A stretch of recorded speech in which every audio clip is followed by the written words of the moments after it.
This is Kugan Cassius for iFLTV. Delighted to be joined by Mr. Gareth A.Davies. Gareth, your picture is very clear today.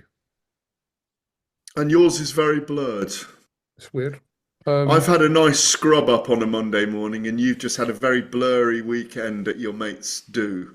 I missed you in Liverpool. yeah, I was in Liverpool for a few days, but yeah, I had some commitments, shall we say. So, yeah, all good. I'm going to stroll straight into it. Obviously, the talking point from Nick Ball's victory over TJ Doheny. Fair case for disqualification or not? Well, without trying to create clickbait headlines here, if it was Marcus McDonald from a couple of weeks ago in Belfast with Donovan and Crocker and Donovan, uh, it might have been a disqualification for Nick Ball with a different referee, not Michael Alexander, who saw it perhaps in a very broad way. Um, he certainly should have taken a point away for a foul because a knee to the hamstring or the thigh is not permissible in boxing.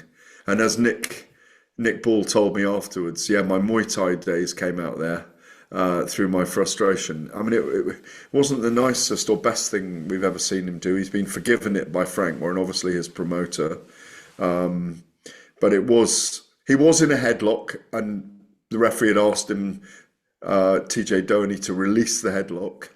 And he kept holding, and clearly it was frustration, and it was an after the bell incident from the first round. But I thought it was a clear point deduction at the very least. But as I say, I think he was kind of lucky in one way that it wasn't another referee, because another referee might have disqualified him for what was a fabulous attacking knee in Doheny's corner. It shook us by surprise, if anything. I mean, obviously, Ball went on to dominate the fight after the first four rounds and caused the stoppage. But yeah, I think home advantage, all those things, he maybe got away with one there.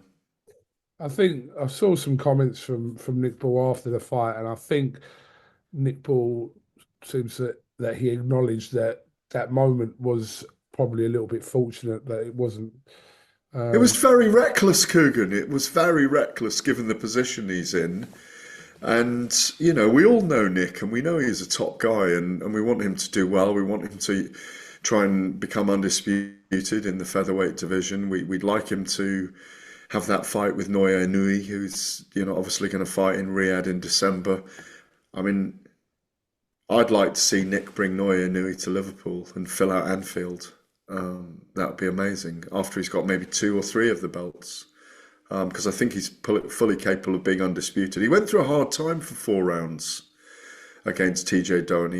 He used all his old man strength and wisdom from 38 years of his life, but a long time in the game to make it very awkward for Nick early on, standing on his toes with his right foot, making himself a weird target, creating angles, being awkward, not engaging when Nick wanted to engage. Um, Frustration. It boiled over. A lot of emotion all week from him, actually. Unusually so, if you recall, around Nick. He's normally cool as a cucumber in fight week. I mean, he went at it in at the weigh-ins as well. So yeah, I think ambition is coming really strongly inside him at the moment. But I know you'll make a headline of it, and it'll probably cause me to be in rows with more people because you seem to be the guy that sets me up with lots of rows with people's families and so on in this sport. Um, why you got to that bring this shit up? Seriously, get over it, Gareth. Honestly, I no, I am. I am over it.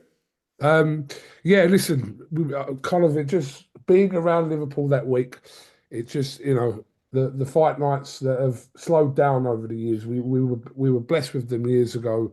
So many great nights in Liverpool, and I hope Nick Ball can kind of keep this Liverpool slip shearing. We saw um, some very competitive fights that were named on the card. Obviously, uh, great performance from Jack Turner against Ryan Farag. Looks like a real star. He really does. I mean, I got to interview him afterwards for TalkSport doing the broadcast there, and you can see how pleased Joe McNally was with him on the night, and his curly little dangling ringlets that he's got. As I said to him, don't lose them. And there's a real steely, spiteful-eyed look about the young man, and 23, I think, isn't he? And he's 10 knockouts from 11 fights now. He's a terror. He's an absolute terror. I mean, it's almost like you've sprung someone up and you just let go and it just pull the cord and off he goes. Yeah. And if he's got a chin, he's going all the way to the top. And people loved him on the night. People absolutely loved him. Yeah. And Andrew Kane was up for a fight as well. And much as we love and know Charlie Edwards, and we've known him for a long time, I'm sorry, I found that hard to score it in Charlie's favour. I don't know. I think it was Steve Gray or one of the refs, judges who also refs, had scored it in Charlie's favour, but I just didn't see it. For all his bouncing, evasive movement, he didn't put the work in that Kane put in the fight. So I thought Kane was a big winner on my card. 9 rounds to 3, 10 rounds to 2 even. I think I might have had it, And Beluta, the bogeyman Beluta, with a win over. Awkward, weird movement, was it Brad Strand went over on a trip, unfortunately, in a very close fight, which sprung it Beluta's way, in my view. But the thing is with Beluta, he comes here and he drags people into weird, awkward wars, and he loves coming over here. He's fought everyone now, and I thought Strand was a little bit unlucky. It was a very, very close fight, and he probably lost out because of that trip. Okay, right. Coming away from Liverpool, I'm assuming you've watched Chris Eubank's video this morning. Yeah, I didn't watch all of it because his video this morning. Yes. Oh no, what's happened? I've missed that this morning. Seen it. Well, I can quickly explain it to you. So, the video starts with actually some IFL footage of Ben Shalom and Eddie Hearn talking about a £1 million bet over the fight. Right. So Chris Eubank then kind of comes into the shot where it's an open offer to Eddie Hearn to accept his £1 million bet on behalf of himself, which he says is money coming straight out of his personal money. It's not to for him to win or lose against Ben. Yes, he's put a thing out today to say, I'll bet you, I will bet the £1 million. So it's interesting to see what Hearn does, because Hearn, I felt like his comments with Ben Shalom with that were a bit tongue-in-cheek. We know realistically they're not going to do that, but Eubank seems to have called Hearn out on that today. I'm surprised you haven't seen that video. It was out this morning on all social channels. I've been busy exercising and talking. Monday's meant to be my day off, so I've missed that. I would have caught up on it because I'd have a little skirt around. But so, well, let me ask you a question. Who in your mind wins, Ben and Eubank? You know I'm absolutely not going to answer that. Okay, fine. Okay, well, I think Eubank's a favourite in the fight based on what he's done in his career and his size, the size differential. But there's still a part of me that thinks Conor Benn should do it. So £1 million is a risky bet, in my view. I don't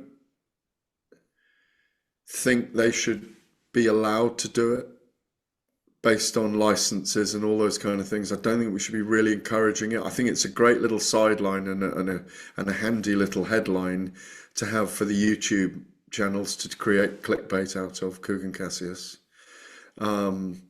But I think that's a risky enough.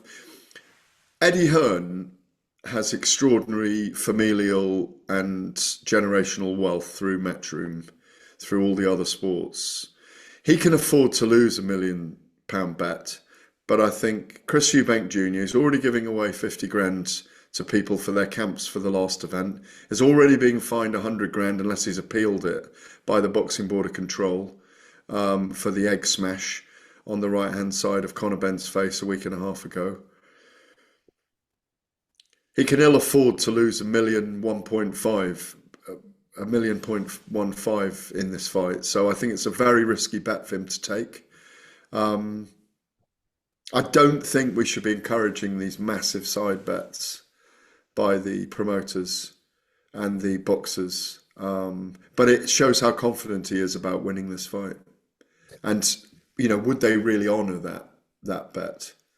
He seems to have really developed a kind of vendetta towards Hearn in this build-up. We know he's not a fan of Eddie Hearn, Chris, but it does kind of remind me of a little bit of how David Hay was in the build-up to Bellew and Hay, like where Hay kind of went at Hearn from the off, and there was a side subplot to that fight which involved kind of a fighter that was taking shots at Hearn at every opportunity. It seems like Eubank's doing the same for this.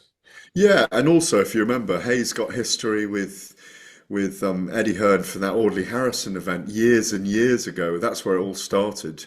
Obviously they talk now, but I've not seen them in the same room glad handing each other and hugging it out much. Hay and Eddie Hearn. I think what Chris Eubank decided long before the press conference tour of Manchester and London he was going to do was that he was going to shut Eddie Hearn down. He was going to shut him down with certain facts, and he's kept his top lines very clear. Conor Benn's a drugs cheat. He's emphasising it over and over again. If you were sitting down on the floor and I was in the room with you and you were getting a jab in your ass and they told it was a B vitamin or a vitamin deficiency jab, I'd still think you're a drugs cheat. If it was the wrong substance, I'd still be blaming you, as he kind of described in a sense. I've paraphrased that slightly and created a slightly different picture. But he created the image of Conor Benn sitting there being jabbed by a needle, didn't he, in the Piers Morgan uncensored interview. He's taken that line. He's taken the line that Eddie Hearn's a dirty rat, and he's pushing that line the whole way throughout it. And he's actually protected Ben Shalom from getting the usual Eddie Hearn, kind of ack attacks, and he's deflected all the flack. He's been very smart in the last month of this. He was very, very, even behind the scenes, signing his final contracts for the fight. He didn't do an interview with me for Ring Magazine for the cover story because he claimed that his contract was not complete and he was still waiting to complete it. Even though Conor Benn did the interview for me, it's out now with Ring Magazine March issue. But he's just shown how smart he is, and I think he's grown. He's become. I don't know if the favourite, but I think maybe a slight favourite with the fans going into this, with Conor Benn more to prove. So, he's trying to turn the crowd, trying to turn the casual fans who are just coming to the promotion into Ben haters, that he's fighting this drugs cheat that he's pushing out there all the time. He's not letting that lie. And then there's the argument about the fathers then that Conor Benn's tapped into part of his argument. It's fascinating fair. It really is. What did you make of their appearance on Piers Morgan? It's very powerful. I haven't watched the whole thing through. I've seen 10 different clips. I haven't sat down through the hour and 8 minutes of it or whatever it is yet. I've watched the beginning and the end. I wanted to see how they left it. Chris obviously left the studio the minute his duties were over. Conor created the drama by getting out of his seat at one point and said, "I'll slap you now."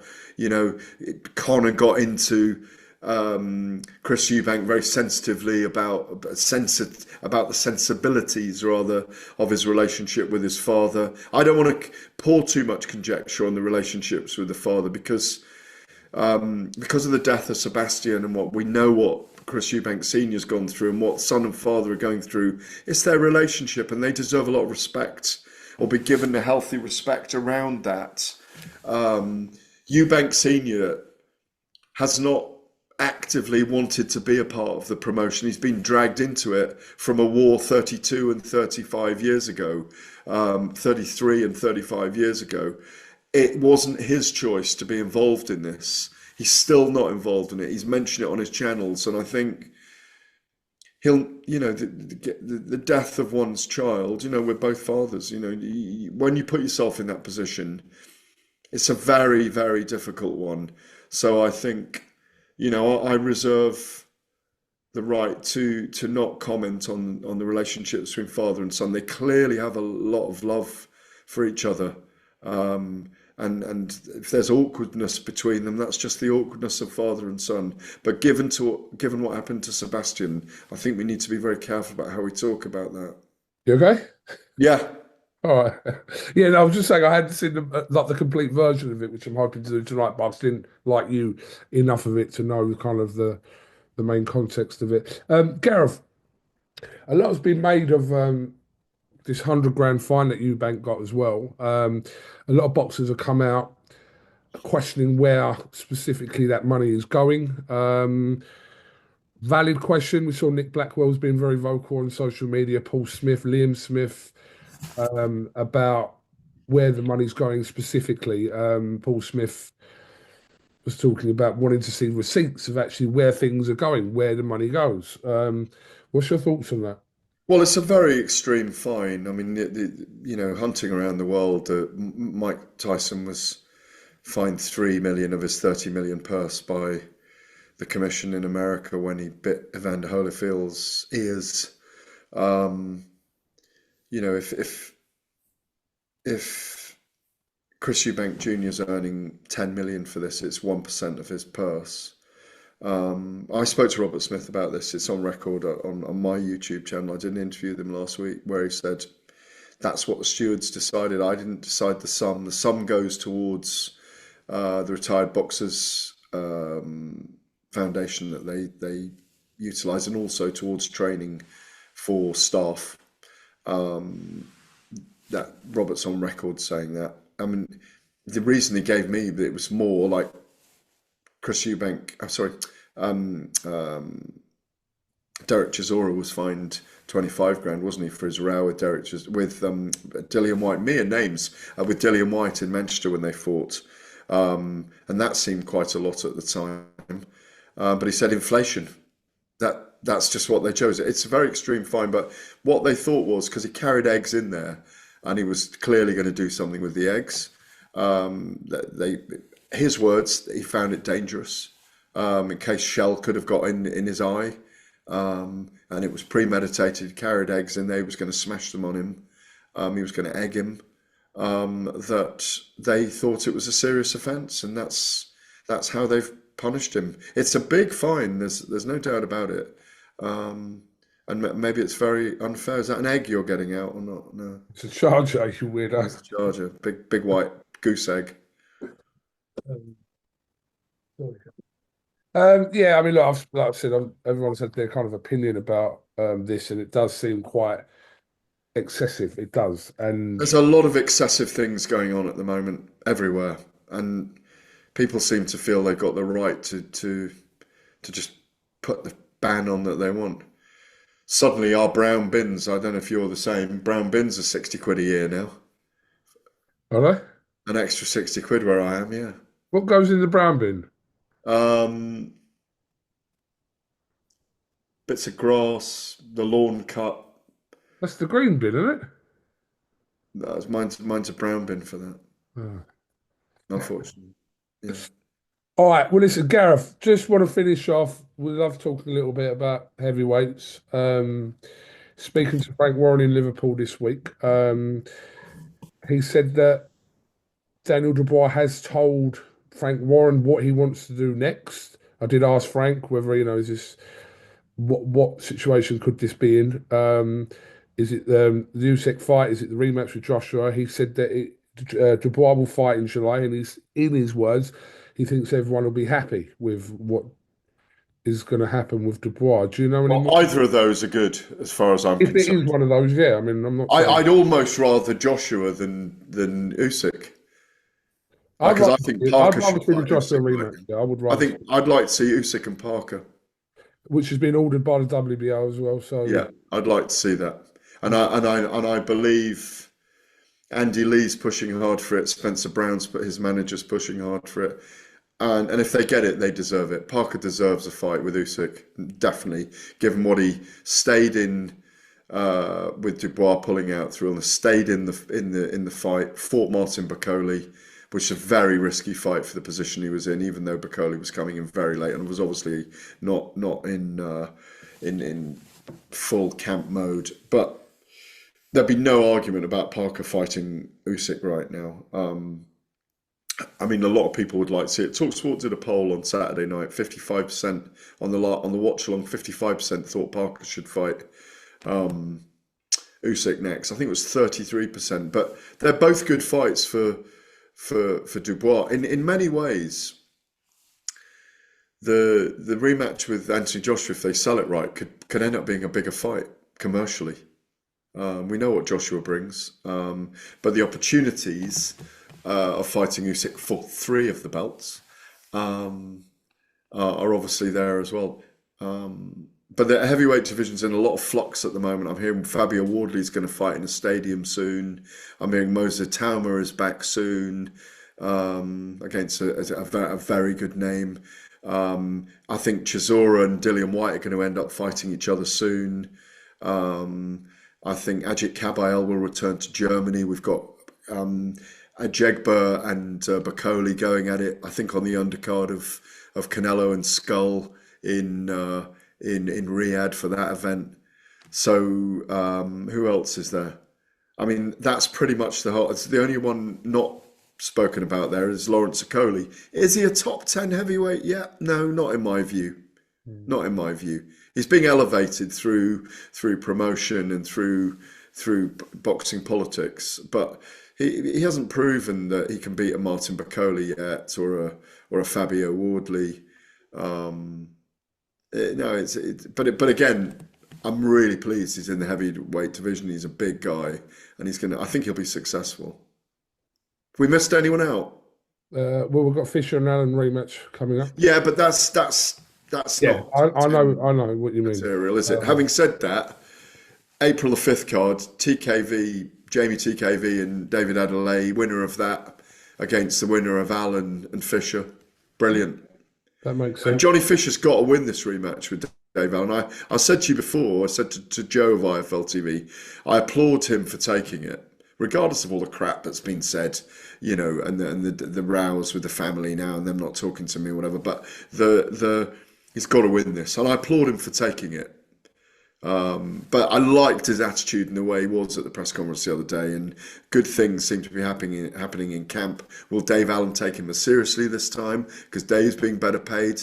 He's got to do a great job on Dave Allen this time. Okay, Gareth, listen, much appreciate your time.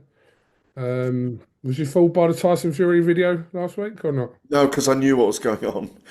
So did I. Didn't, yeah. Yeah, but I couldn't reveal it. The trouble, just to finish up, sometimes you know an awful lot, but you just can't say it because people are telling you to have you informed, not telling you to break it for them. So, and if you find out because people want to tell you, that's a different matter than finding out by chance or through other people.